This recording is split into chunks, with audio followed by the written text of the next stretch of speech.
So when life feels uncertain, remember, God is not like people. He is faithful, constant, and true. Trust Him. Hold tightly to His promises. Let Him be your anchor in the storm.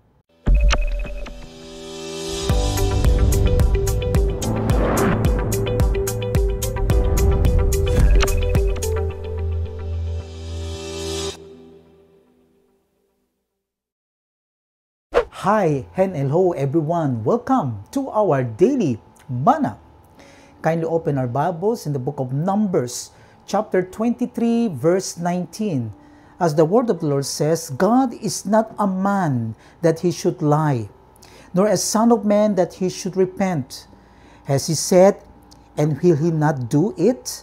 Or has He spoken, and will He not make it good? God bless us from the reading of His Word. Storms are part of life. They come in many ways. Sickness, financial struggles, broken relationships, death in the family, or deep discouragement. And they don't just affect the body, they also touch the heart. We feel shaken, afraid, and lost. But what is our anchor in the storm?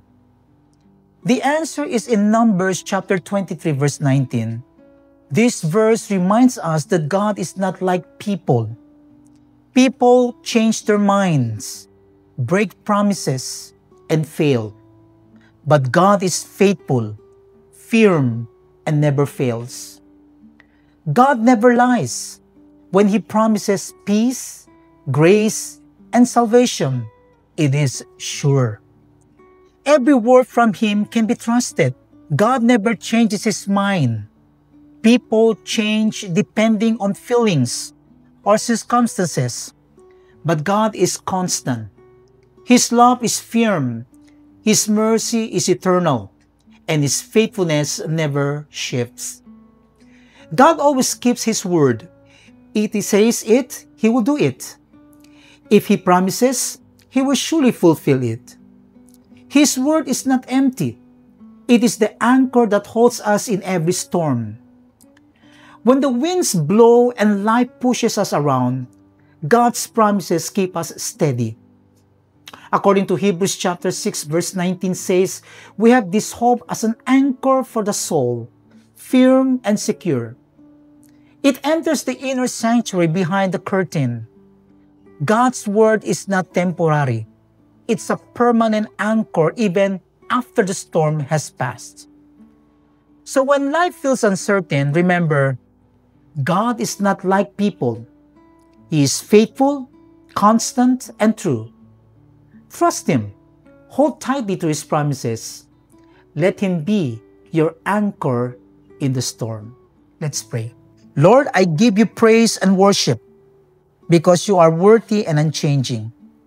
Thank You for Your true word and the assurance that it never fails. Thank You that You never leave me even when I fail. Thank You that all power belongs to You. You're always good. Thank You for Jesus Christ, and thank You that You never lie. Your word is sure and Your promises are true, and Your love never fails.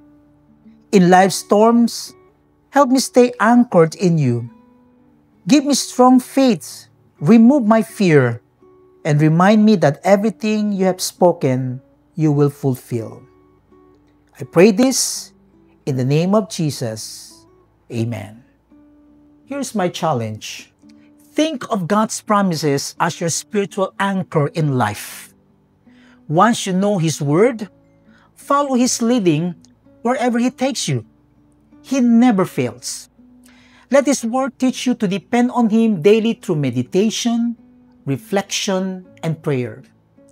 Wait with patience for His promises to be fulfilled. Don't put God on your own timetable. Instead, stay close to Him.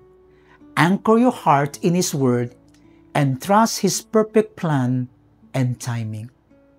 Good day, everyone, and God bless.